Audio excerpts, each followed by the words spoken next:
सरपंच की पगड़ी। पगड़ी के बारे में आपको कैसे पता? मतलब जो हमने कहा वो सच है।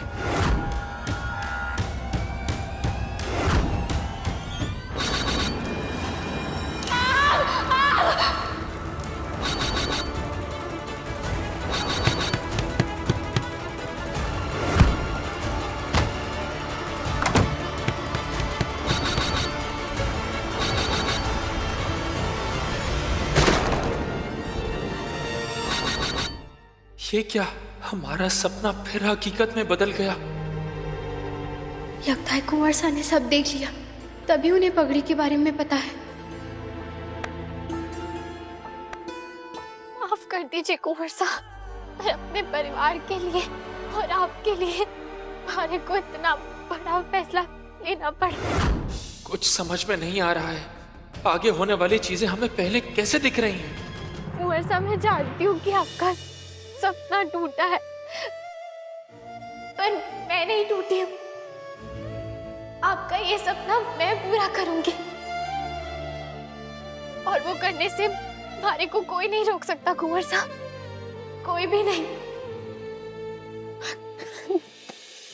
बोलिए ना कुंवर सा, माफ कर दिया ना आपने हमारे को। एक के बाद एक बड़ा हादसा, क्या हम अपने परिवार के लिए खतरा बन गए हैं? सोचा था घेवर को अपने सपने के बारे में सब बता देंगे, पर उसकी हालत देखकर लग रहा है कुछ भी बताया तो वो बहुत परेशान हो जाएगी।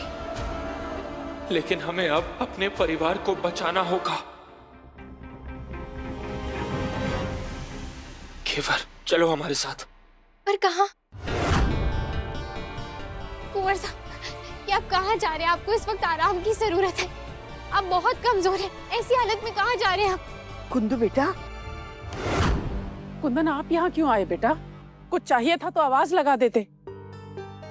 बेटा तुझे बहुत कमजोरी है, जाकर आराम कर। मासा, बुआ, हमने एक फैसला लिया है। कैसा फैसला? हम घेवर और गनू को लेकर इस घर से हमेशा हमेशा के लिए जा रहे हैं।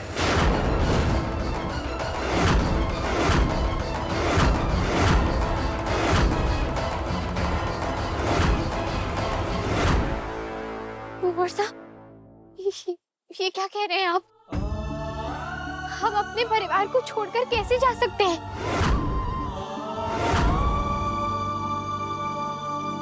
कुंदन, आपको समझ पे आ रहा है कि आप क्या बोल रहे हैं? पिछले दिनों इतना सब कुछ घट गया, गांव वालों का आपके ऊपर गुस्सा, सबका आप पर हमला, फिर आपकी तबीयत खराब हो गई। हम इन सब चीजों से उबर भी नहीं पाए थे, और आप घर छोड़कर जाने की बात कैसे कर सकते हैं? जाने दे इसे अंबिका।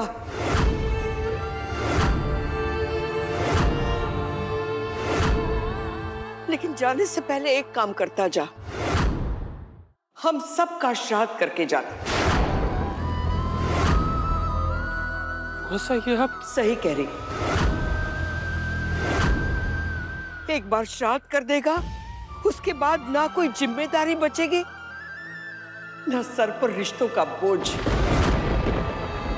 और हाँ, श्राद्ध जरूर अपनी बींदनी के साथ बैठकर करना।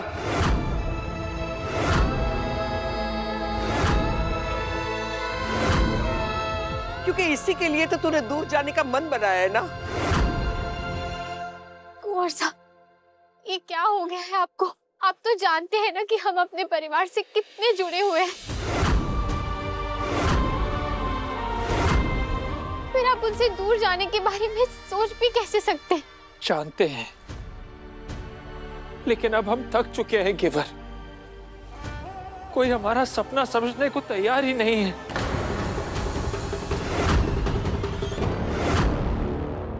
इसलिए हमें यहां से जाना होगा।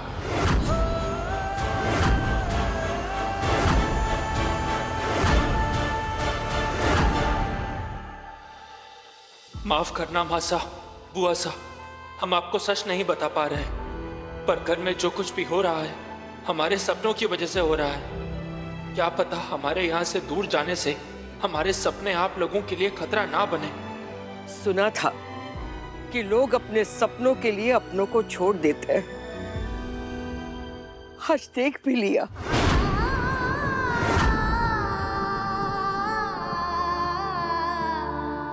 बधाई हो बिनड़ी, परिवार तो तूने तोड़ ही दिया, पर थारा सपना ना टूटा।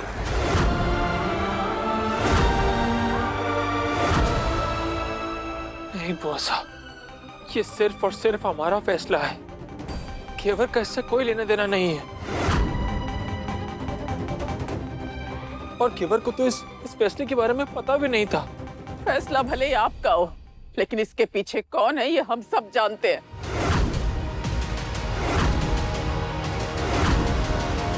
मैंने कभी नहीं सोचा था कि एक दिन मेरा बेटा अपनी माँ को छोड़कर दूर जाने की बात करेगा, वो भी अपनी पीदनी की वजह से।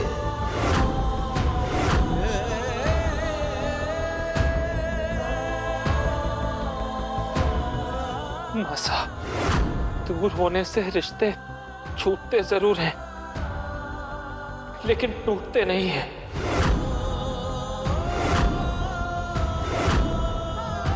हम यहाँ से क्यों जाना चाहते हैं ये कोई नहीं समझ पाएगा,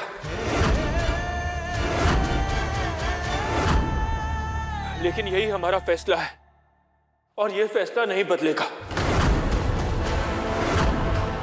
वर्षा, आखिर आप ऐसे क्यों कर रहे हैं? घेवर, तुम अपना और गन्नू का सामान पैक करना शुरू करो, हम कल ही निकलेंगे।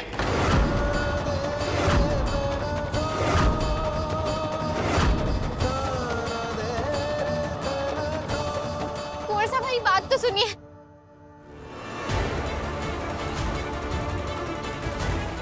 नहीं, गन्नू मुझसे दूर नहीं जा सकता।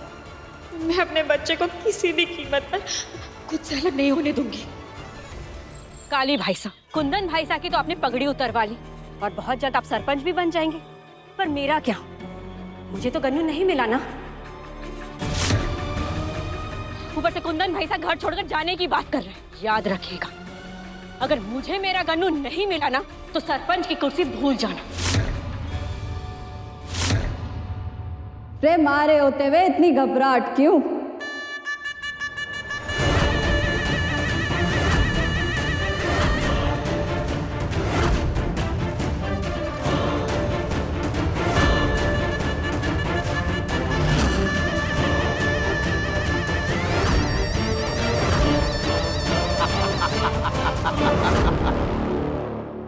कौन हो तुम? क्या है मारी पींदड़ी?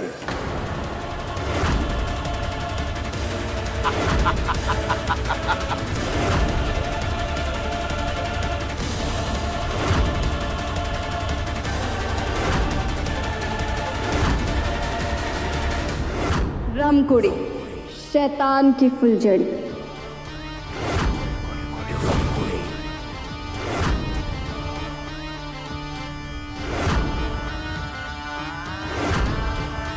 रमकुड़ी जीजा, हाँ? विश्वास ना हो रहा? रे कसम मारे पंचांग की, इन पट्टियों के पीछे रमकुड़ी की शैतान खोपड़ी है। वैसे थारे ग्रह बता रहे हैं समय बुरा चल रहा है तेरा, शनि राहु से उलझा हुआ है, इसलिए अब थारे को ऊंचा ग्रह वालों से हाथ मिलाना होगा। चल, रमकुड़ी तेरे सामने दोस्ती का हाथ बढ़ाती है, आज हमारी टीम में।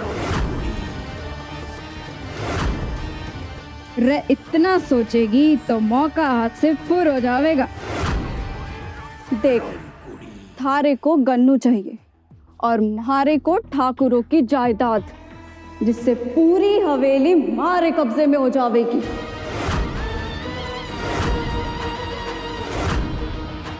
उस घेवर ने म्हारे को रमकुड़ी को मात दी थी, उसका हिसाब तो चुकता करना होगा उसे।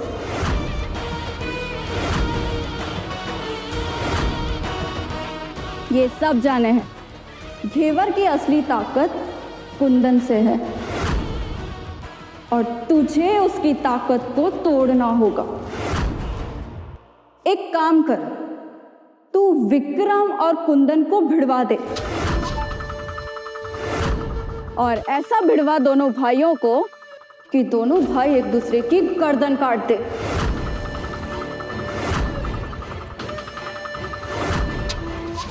जहां दोनों के सर कटे, ताज म्हारे को मिल जाएगा और बच्चा थारे को। और रहा सवाल अभय का, तो उसे तो हम अपनी उंगली पे नचा ही लेंगे। वही सुगना और घेवर दोनों के बींद के जाने के बाद हवेली का कुत्ता भी उन्हें नहीं पूछने वाला। घेवर को सीधा समझने की कोशिश मत करना रमकुड़ी जीजा, वो आसानी से गन्नू को नहीं छोड़ेगी। अरे उसकी चिंता मारे पे छोड़ दे, रमकुड़ी कोई ना कोई बंदोबस्त कर ही लेगी। बोल, हाथ मिलाएगी दोस्ती का?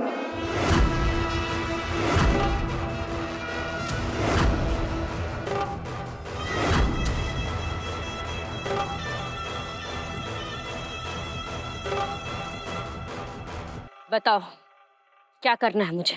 बस बड़े भाई सा के पीठ पे शूरा गोपना है।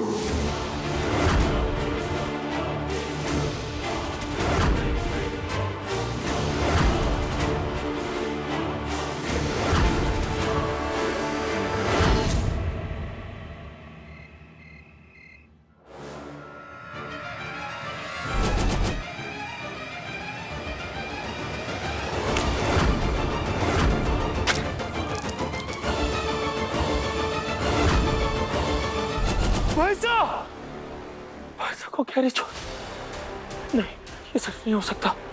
भाईसा। कुंवर साहब, क्या हो गया? भाईसा। क्या हुआ कुंवर साहब? कोई बुरा सपना देखा आपने?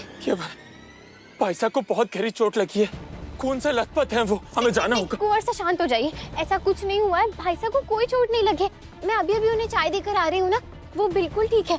नहीं केवल उन्हें पक्का कुछ होने वाला है। नहीं कुंवर साहब, कुछ नहीं हुआ है उन्हें। आप अब ये सब बोल क्यों रहे हैं? हमारे को कुछ समझ नहीं आ रहा है, क्या हुआ है? अब हम केवर से और नहीं छुपा सकते, हमें उसे सब सच बताना होगा। केवर, पिछले कुछ दिनों से हमें सपने आ रहे हैं और वो सारे सपने सच हो रहे हैं। सबसे पहले हमने देखा कि किसी की साड़ी में आग लगी हुई है और वैसे ही आग वेदिका भाभीसा की साड़ी में भी लगी थी। दूसरा सपना हमने देखा कि हमें किसी ने कमरे में बंद कर दिया है, ठीक वैसे ही जैसे हम प्रतियोगिता के वक्त बंद हुए थे। तीसरा सपना हमने देखा कि हमें सरपंच के पद से हटा दिया गया है और आज हमने देखा कि भाईसा को गहरी चोट लगी है। क्या हमें समझ नहीं आ रहा है केवर, ये सब क्यों हो रहा है हमारे साथ? हमें बहुत डर लग रहा है केवर, तुम्हारे लिए, पूरे परिवार के लिए। हम किसी के साथ बुरा नहीं होने देना चाहते, लेकिन फिर क्या करें हम? कुंवर साहब, सबसे पहले आप शांत हो जाइए। देखिए, आप अपनी दवाई लीजिए।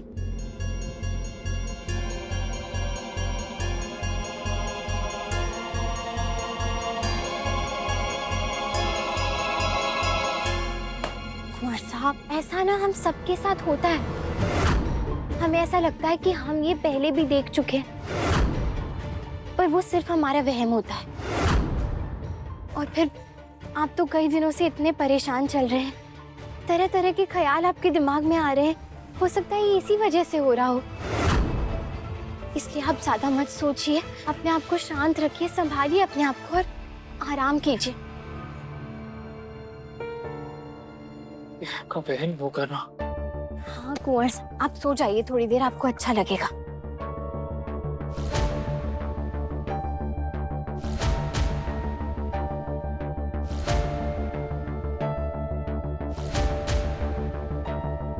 शुक्र है इन्हें नींद आ गई, वरना बहुत परेशान हो रहे थे। मैं अब जाकर रसोई समेट लेती हूँ और कन्नू को ले आती हूँ।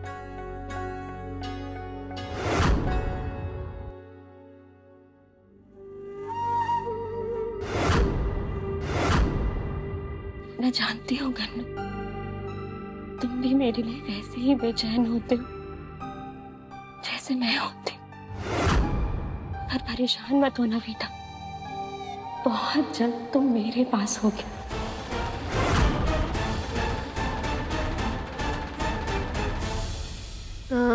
कलम कलम बतख बतख सुगना भाभी सा,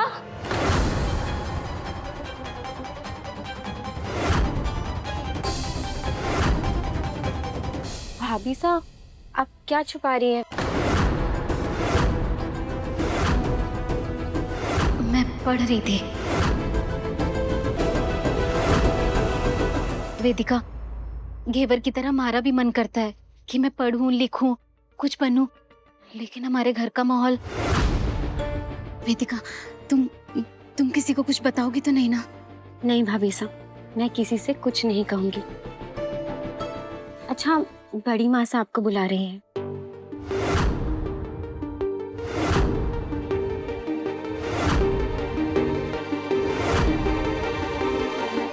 इसे मैं देख लूंगी, आप जाइए। खबरदार, तो कन्नू को आज के बाद हाथ भी लगाया तो। भाभी सा, मैं जानती हूँ आपके मन में क्या चल रहा है, पर आप चिंता मत करिए, मैं कन्नू को लेकर कहीं नहीं जाऊंगी।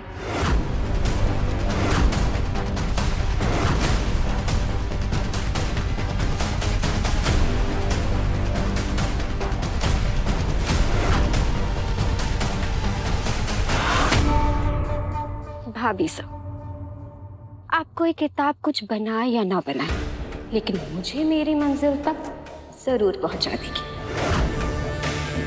बस इसे कहीं छुपाना है। कहाँ रखूं इसे जिससे मेरा निशाना सही लगे?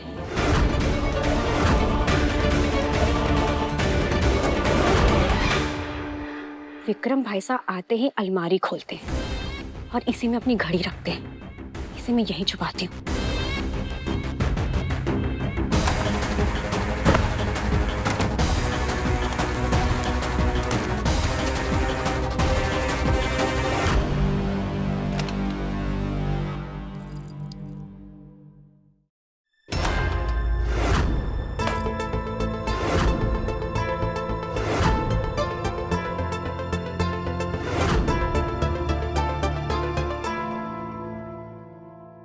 सुना, सुना जी।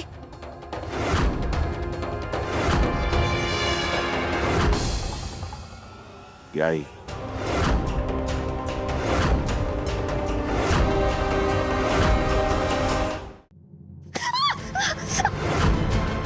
अरे समझ में नहीं आ रहा क्या? मैं थोड़ा सा पढ़ रही थी।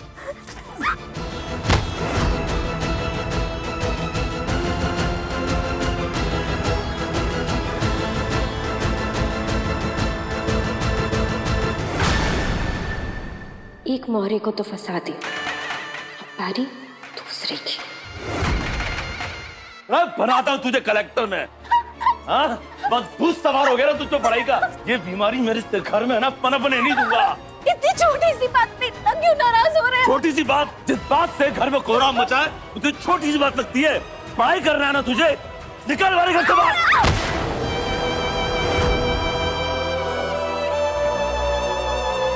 हमारे को माफ कर दीजिए, मैं कहाँ जाऊंगी? हमारे को घर से मत निकालिए, मैं आपके आगे हाथ जोड़ती हूँ। ऐसे कैसे नहीं जाएगी तू?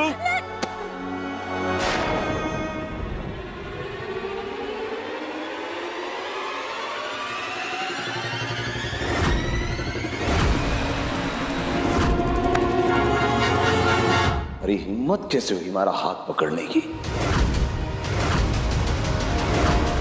माफ कीजिएगा भाई साहब, पर आप जीजा के साथ जो कर रहे हैं वो बहुत गलत है। अच्छा, तो किताबें क्या पढ़ ली तूने? अब तुम्हारे को ज्ञान देगी? हाँ, अरे तू खुद सर से लेकर पांव तक गलती का पिटारा है और तू मैंने बताएगी कि क्या गलत और क्या सही है? अरे तू होती कौन है हमारे बीच में आने वाली? भाई साहब, सुगना जीजा हमारी भाभी सा है। कोई रिश्ता नहीं है थारा हमारी बिंदड़ी से। और दोबारा मारे को रोकने की हिम्मत मत करना तू। एक औरत होने के नाते मारे को बोलना होगा भाई साहब, मैं ऐसा नहीं होने दे सकती हूँ। देख, मारे से उलझ मत। हमारी खोपड़ी ना भी गर्म है। मारे को भी नहीं पता है कि मैं अगले कदम पे क्या करूंगा, समझी? बहुत बढ़िया, जो करवाना था वही हो रहा। बारी है तीसरे मोहरे को बाहर निकालने की।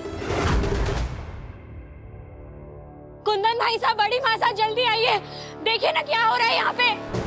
सुन, ज्यादा उलझ मत मारे से। एक थारे को ना इस घर से बाहर करने में मारे को बस 1 मिनट लगेगा।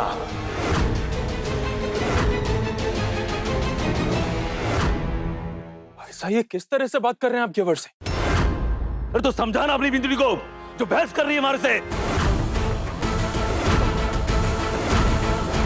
मैं भाई साहब से बहस नहीं कर रही थी, मैं बस इन्हें सुगना जीजा को मारने से रोक रही थी। तो क्यों रोक रही है?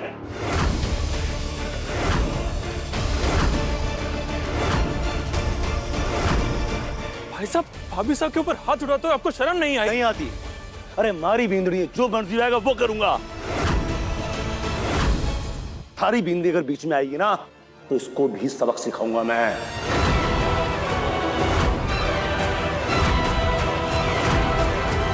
भाई साहब, अगर आप अपनी हद भूलेंगे तो हम भी भूल जाएंगे कि आप हमारे बड़े भाई साहब हैं। अरे क्या करेगा तू? धमकी दे रहा मैंने? हाँ बोल, क्या करेगा?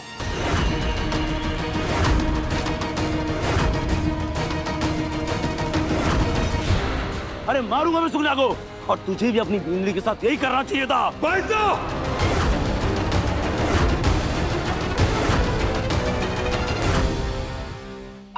इन दोनों के बीच में लड़ाई तो हो गई, पर सिर्फ लड़वाने से बात नहीं बनेगी, कुछ और भी करना होगा।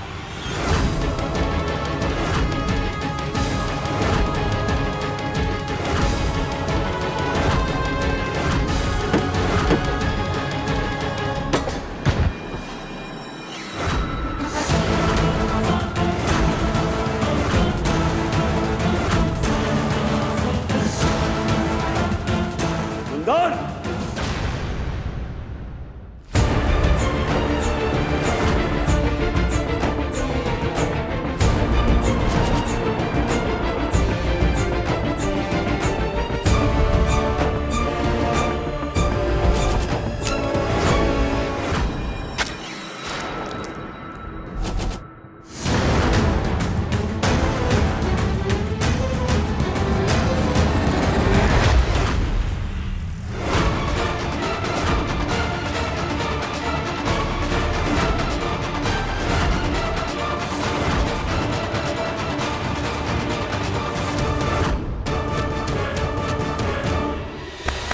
तेरी इतनी हिम्मत, तू मारे को रोकेगी?